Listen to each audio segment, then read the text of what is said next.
এই আল্লাহ দুনিয়াতে মানুষ পাঠালে এত সুন্দর পৃথিবী, এই পৃথিবীতে আমরা সবাই আসলাম, কেউ আগে চলে যাব, কেউ পরে চলে যাব, কিন্তু আমরা আদম আলাইহিস সালাম থেকে এই পর্যন্ত যারা আসলাম আমরা আদম সন্তান। আদম নবীর আমল থেকে যারা কবরে চলে গেছে এরা এখনো পর্যন্ত ওই কবরে আছে না নাই?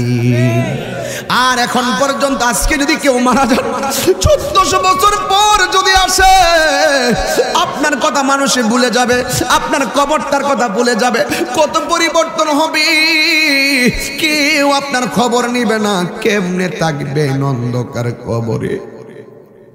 এই বাড়ির পাশে একটা গুরুস্থান আছে, আপনারা বলতেছেন তাহিরি ওয়াজ তাড়াতাড়ি শেষ করেন, ক্ষুধা লাগতেছে, আর কবরবাসীরা কইতেছে তাহিরি রে ওয়াজ বন্ধ করিস না, এই ওয়াজের ভিতরে আমার সন্তান আইছে, এই সন্তান যদি আমার লাগা দোয়া করে আমার আল্লাহ দোয়াটারে কবরের মধ্যে পাঠাইয়া দিবে।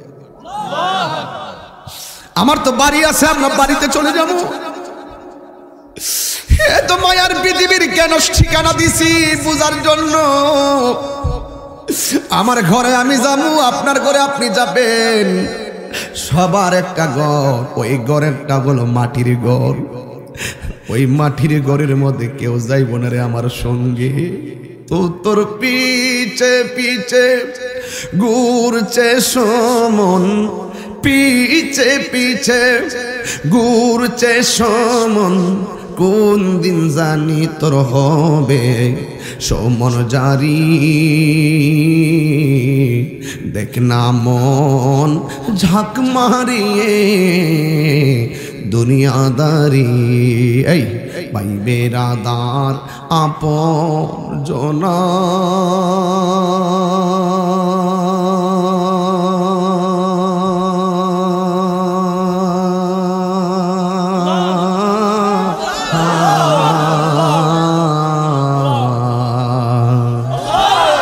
সঙ্গে তোমার কেউ যাবে না।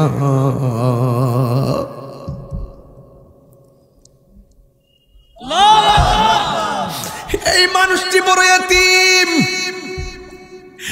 এই পূর্ব মাসকার গুরুস্থানের মানুষটি বড় এতিম। আজকে মফিজ হুজুরে লইয়া যদি গুরুস্থানে যাইয়া কবরটা খুইদ্দা বাঁশগুলা ছিঁড়া একটা মুর্দারে জিজ্ঞাসা করে এই মুর্দার কথা কও, কবরটা কেমন, যদি আল্লাহ তার তৌফিক দিত আমরা কইতো মফিজ হুজুর এই দুনিয়ার মানুষ বড় স্বার্থপর, এই কবর এমন একটা ডেঞ্জারাস জায়গা, দুনিয়ার কোনো মানুষ সহযোগিতার কোনো সুযোগ নাই, দিনে রাইতে শুধু আযাব আর আযাব, কষ্টের জন্য কত কান্না করি কাউরে বলতে পারি না। এই জন্যই তো আমার নবী বলছে আমি যখন মেরাজে গেলাম জাহান্নামের আগুনের তীব্রতা আমি দেখেছি, কিন্তু আমি দেখে আসছি সবচাইতে ভয়াবহ আযাবের নাম হলো কবরের আযাব। জোরে জোরে কি আল্লাহু আকবার বলা যাবে না?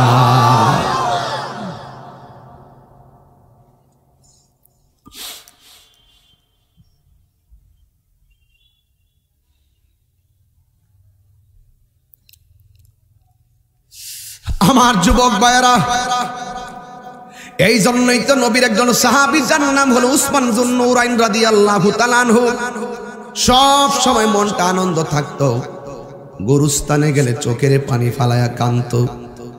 জিজ্ঞেস করা হয় ওসমান সব জায়গায় গেলে আপনি আনন্দিত, কবরস্থানে গেলে কেন আপনি চোখের পানি ফালায় কাঁদেন?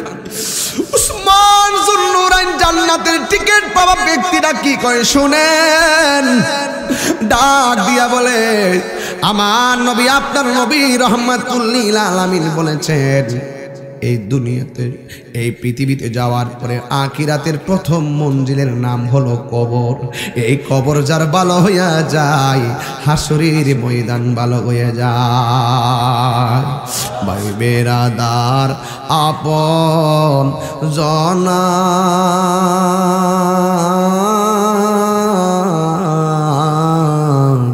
সঙ্গে তোমার কেউ যাবে না।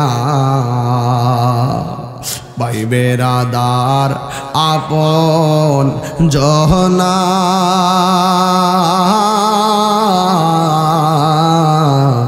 সঙ্গে তোমার কেউ যাবে না। ও তুমি আইছো একা যাইবা একা,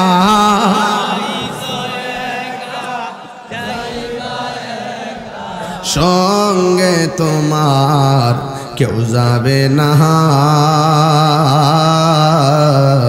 দেখ না মন ঝাঁক মারিয়ে দুনিয়াদারি। লোকটা মারা গেল, জোরে বলে লোকটা কি হলো? মারা যাওয়ার পরে কোন জায়গার মধ্যে কবর দেয়? গোরস্থানে। জোরে কোন জায়গায়? গুরুস্থানের একটু মাটি বাহিনা করে রাখে রে, এখনই তোর আসতে পারে চলে যাওয়ার ডাক। ওরে মন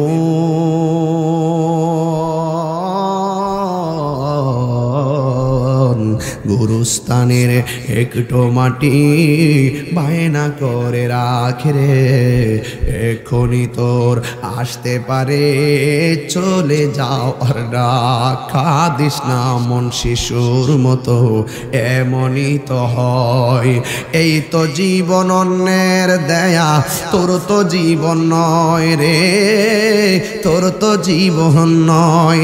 খাঁচার ভিতর প্রাণের ময়না চিরদিন আর আপন রয় না, খাঁচার ভিতর প্রাণের ময়না চিরদিন আর আপন রয় না।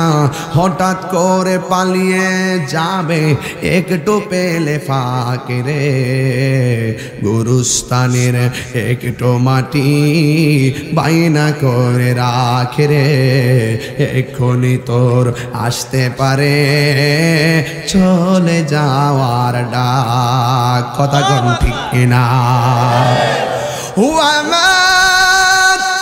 এই আয়াতটা পড়ার পরে এমন জোরে আল্লাহকে ডাক দিবেন যেন এই ডাকের উসিলায় আল্লাহ কবর আযাবটা মাফ করে দেয়। ওয়ামা তাদরি নাফসুম বিআইয়ি